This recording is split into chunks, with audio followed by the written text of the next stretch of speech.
Another World Audiobooks is made possible through the generous donations of our supporters. If you would like to join in and become a supporter of the podcast, you can go to anchor.fm/anotherworldaudiobooks. Today's episode is brought to you by Etiosa, Aaron, Marissa, and John. Thank you so much for your generous donations and making this podcast possible. Hey guys, welcome to Another World Audiobooks. So happy to have you here. Chapter 10 of The Hound of the Baskervilles. Very exciting that we're moving right along here in the story. Very interesting chapter. I think you guys are going to enjoy it. But I want to make sure to tell you to stick around to the end. I know some of you just want to get right into the audiobook, and I can't blame you, but I do have an amazing announcement. It's so exciting that I'm going to tell you at the end of the episode, so stay tuned for that. But now, without further ado, I give you the next chapter of The Hound of the Baskervilles. Chapter 10. Extract from the Diary of Dr. Watson. So far, I have been able to quote from the reports which I have forwarded during these early days to Sherlock Holmes. Now, however, I have arrived at a point in my narrative where I am compelled to abandon this method and to trust once more to my recollections, aided by the diary which I kept at the time. A few extracts from the latter will carry me on to those scenes which are indelibly fixed in every detail upon my memory. I proceed then from the morning which followed our abortive chase of the convict and our other strange experiences upon the moor. October 16th.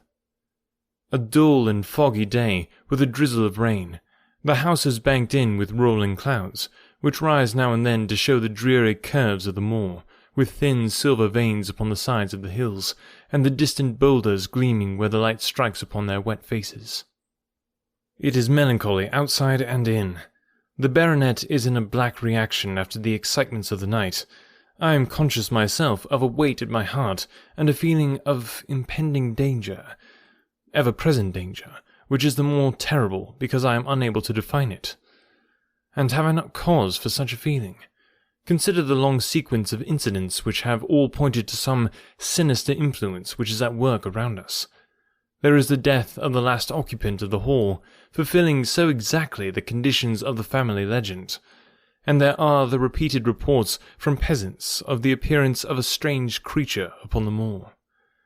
Twice I have with my own ears heard the sound which resembled the distant baying of a hound. It is incredible, impossible, that it should really be outside the ordinary laws of nature. A spectral hound, which leaves material footmarks and fills the air with its howling, is surely not to be thought of. Stapleton may fall in with such a superstition, and Mortimer also, but if I have one quality upon earth, it is common sense, and nothing will persuade me to believe in such a thing. To do so would be to descend to the level of these poor peasants, who are not content with a mere fiend dog, but must need describe him with hell-fire shooting from his mouth and eyes. Holmes would not listen to such fancies, and I am his agent. But facts are facts, and I have twice heard this crying upon the moor. Suppose that there were really some huge hound loose upon it. That would go far to explain everything. But where could such a hound lie concealed? Where did it get its food? Where did it come from? How was it that no one saw it by day? It must be confessed that the natural explanation offers almost as many difficulties as the other. And always, apart from the hound, there is the fact of the human agency in London, the man in the cab, and the letter which warned Sir Henry against the moor. This, at least, was real, but it might have been the work of a protecting friend as easily as of an enemy. Where is that friend or enemy now? Has he remained in London, or has he followed us down here? Could he be the stranger whom I saw upon the tor? It is true that I have only the one glance at him, and yet there are some things to which I am ready to swear. He is no one whom I have seen down here, and I have now met all the neighbours. The figure was far taller than that of Stapleton, far thinner than that of Frankland. Barrymore it might possibly have been, but we had left him behind us, and I am certain that he could not have followed us. A stranger, then, is still dogging us, just as a stranger dogged us in London. We have never shaken him off. If I could lay my hands upon that man, then at last we might find ourselves at the end of all our difficulties. To this one purpose I must now devote all my energies. My first impulse was to tell Sir Henry all my plans. My second and wisest one is to play my own game, and speak as little as possible to anyone. He is silent and distraught. His nerves have been strangely shaken by that sound upon the moor. I will say nothing to add to his anxieties, but I will take my own steps to attain my own end. We had a small scene this morning after breakfast. Barrymore asked leave to speak with Sir Henry, and they were closeted in his study some little time. Sitting in the billiard-room, I more than once heard the sound of voices raised, and I had a pretty good idea what the point was which was under discussion. After a time, the baronet opened his door and called for me. "Barrymore considers that he has a grievance," he said. "He thinks that it was unfair on our part to hunt his brother-in-law down when he, of his own free will, had told us the secret." The butler was standing very pale but very collected before us. "I may have spoken too warmly, sir," said he. "And if I have, I am sure that I beg your pardon. At the same time, I was very much surprised when I heard you two gentlemen come back this morning and learned that you had been chasing Selden. The poor fellow has enough to fight against without my putting more upon his track." "If you had told us of your own free will, it would have been a different thing," said the baronet. "You only told us, or rather your wife only told us, when it was forced from you, and you could not help yourself." "I didn't think you would have taken advantage of it, Sir Henry. Indeed, I didn't." "The man is a public danger. There are lonely houses scattered over the moor, and he is a fellow who would stick at nothing. You only want to get a glimpse of his face to see that. Look at Mr. Stapleton's house, for example, with no one but himself to defend it. There's no safety for anyone until he is under lock and key." "He'll break into no house, sir. I give you my solemn word on that. But he will never trouble anyone in this country again. I assure you, Sir Henry, that in a very few days the necessary arrangements will have been made, and he will be on his way to South America. For God's sake, sir, I beg of you not to let the police know that he is still on the moor. They have given up the chase there, and he can lie quiet until the ship is ready for him. You can't tell on him without getting my wife and me into trouble. I beg you, sir, to say nothing to the police." "What do you say, Watson?" I shrugged my shoulders. If he were safely out of the country, it would relieve the taxpayer of a burden. "But how about the chance of his holding someone up before he goes?" "He would not do anything so mad, sir.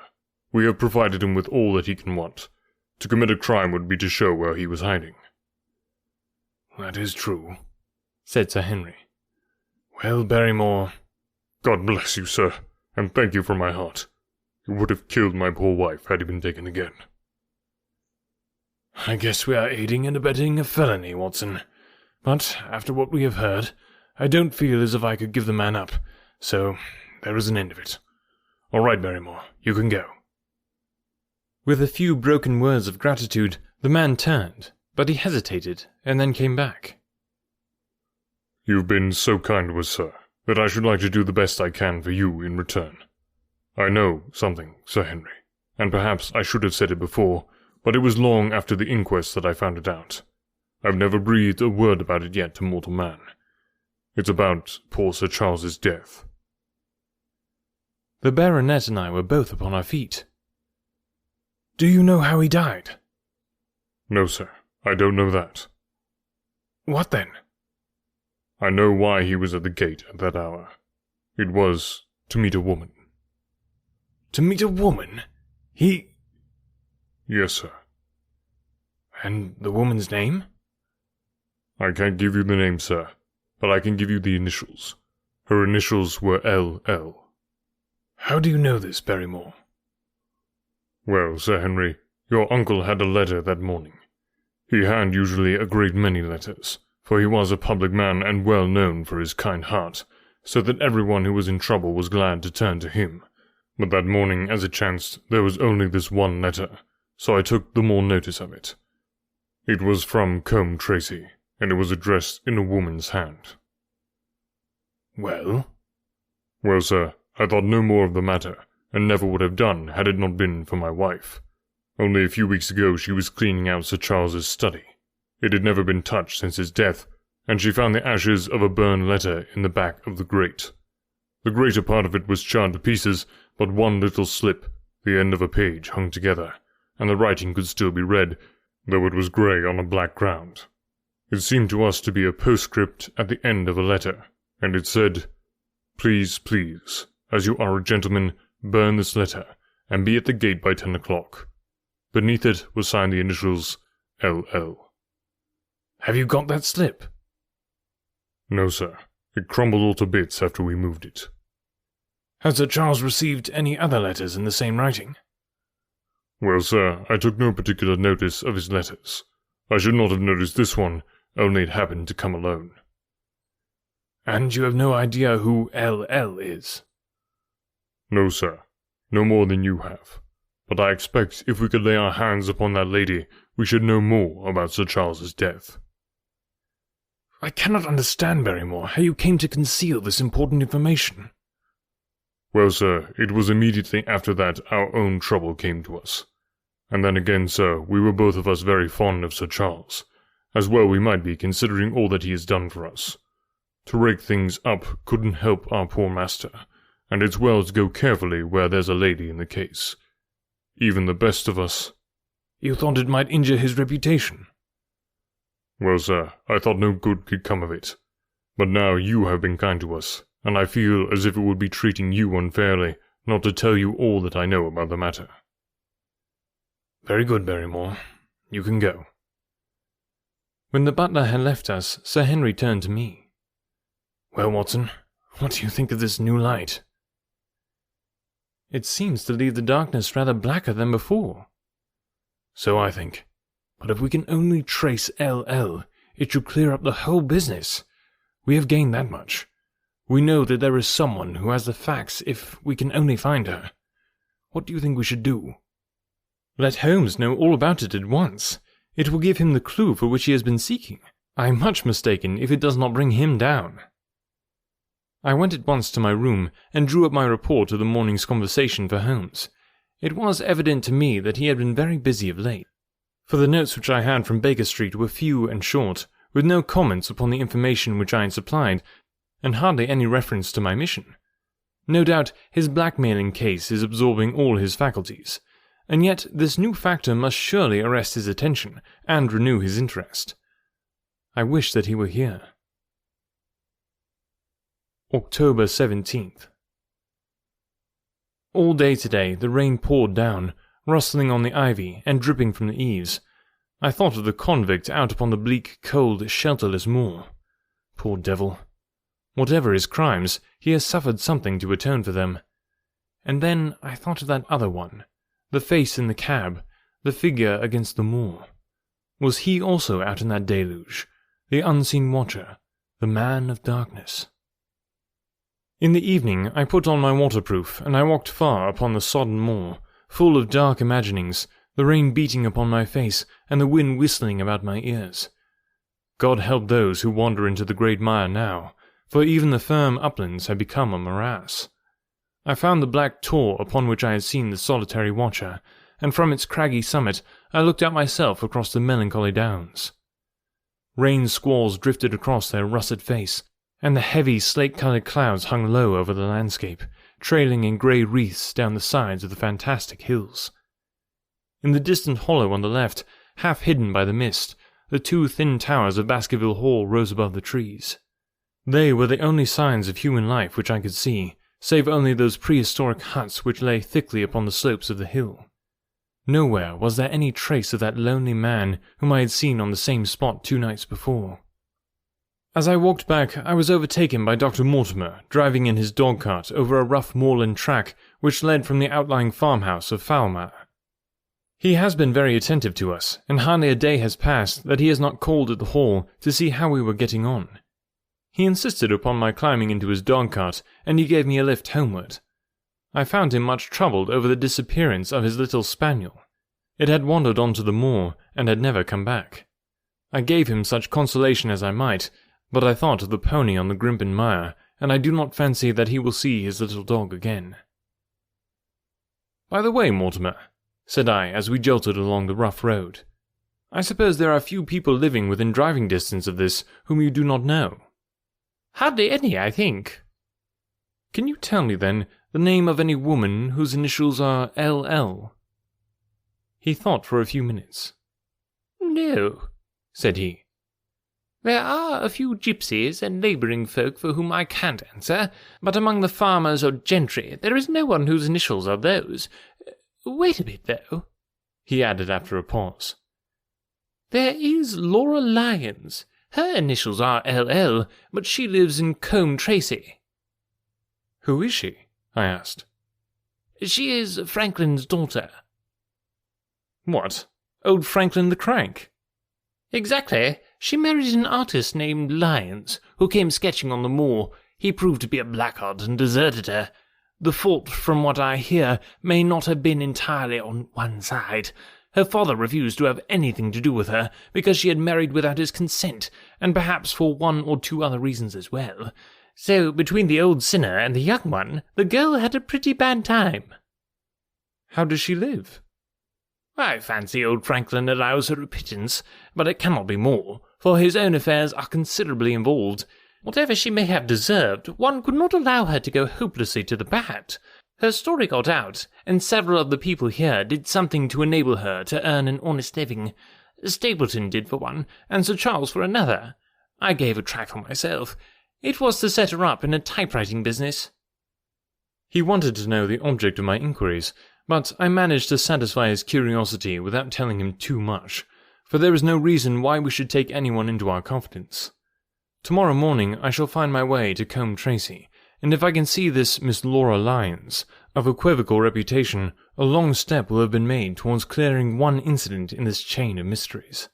I am certainly developing the wisdom of the serpent, for when Mortimer pressed his questions to an inconvenient extent, I asked him casually to what type Franklin's skull belonged, and so heard nothing but craniology for the rest of our drive.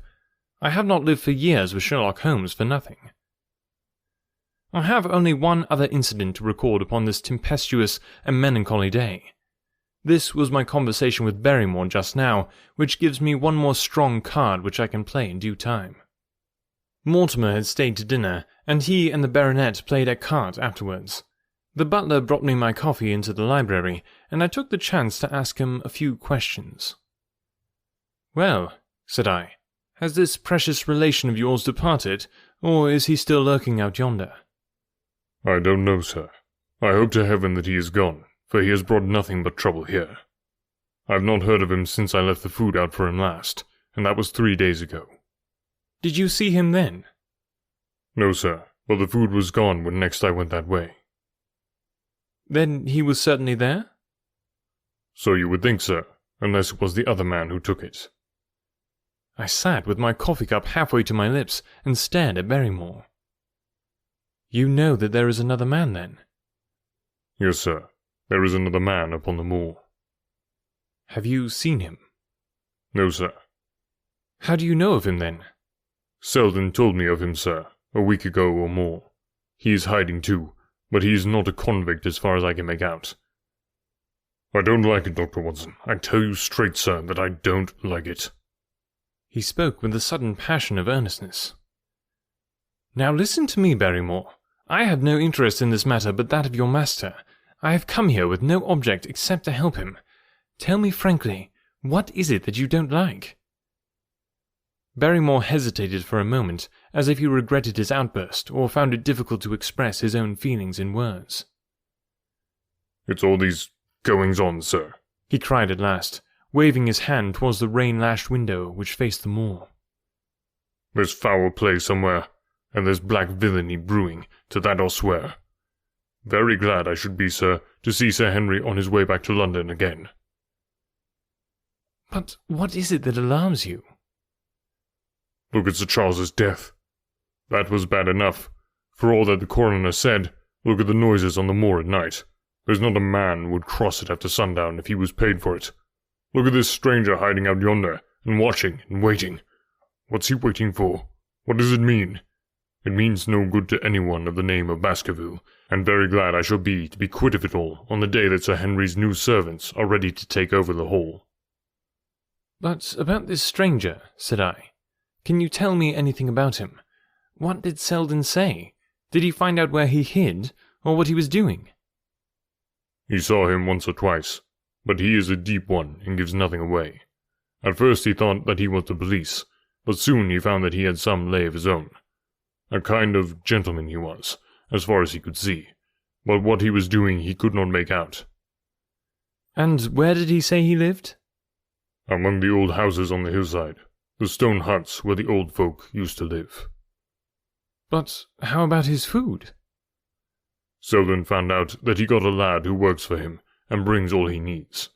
I dare say he goes to Combe Tracy for what he wants. Very good, Barrymore. We may talk further of this some other time.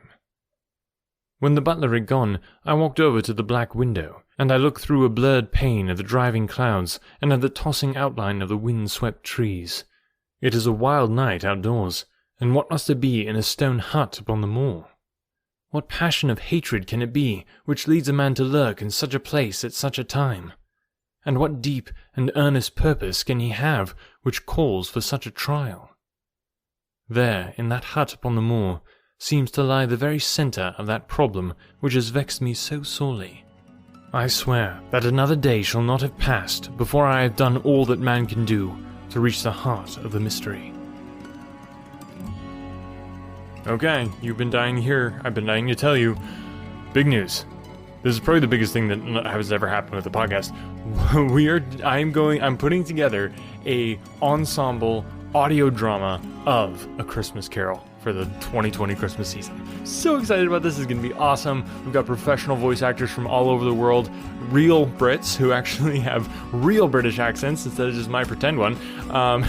It's going to be so exciting. I've just connected with some amazing, awesome people, and best of all, this is going to be all in benefit of an amazing charity called Operation Christmas Child that's all about being able to provide some Christmas cheer to people who need it the most all around the world. It's an amazing organization, and this audio drama is going to go 100% to benefit Operation Christmas Child. So it's going to be an amazing, awesome, unlike anything I've ever done before, and I'm so excited about it, and it's going to such an awesome cause. Just so excited to be partnering with all these awesome audiobook narrators to bring this to you. So stay tuned. More details will be coming, but I had to tell you guys, I'm so excited. Spread the news, tell your friends about this coming up, because it's going to be so cool. A Christmas Carol has really become a tradition for Another World Audiobooks. It was the very first audiobook that we did on the podcast way back several years ago, and I've done it every Christmas since, and it's just every year I hope you guys do, that it has just gotten better. And I know I've talked to some podcast fans who fans of Another World Audiobooks who have said that that's just kind of become their Christmas tradition, and like that just makes me so happy to know that Christmas Carol holds a real special place in my heart. Just all the memories that I have of Christmases hearing that story, and when I originally heard it, it was actually an audio drama, and so the idea just like popped into my head. I was like, gotta make this happen. So started putting out the word, got some amazing people on board, and it is going to be amazing. I'm so excited about this full-on audio drama of A Christmas Carol. You can still get the other version of The Christmas Carol if you'd like. That's still available in the podcast archives. You can also purchase it. I believe the link should be down in the show notes too if you just want the straight audiobook version of it, where of me narrating the audiobook version of it.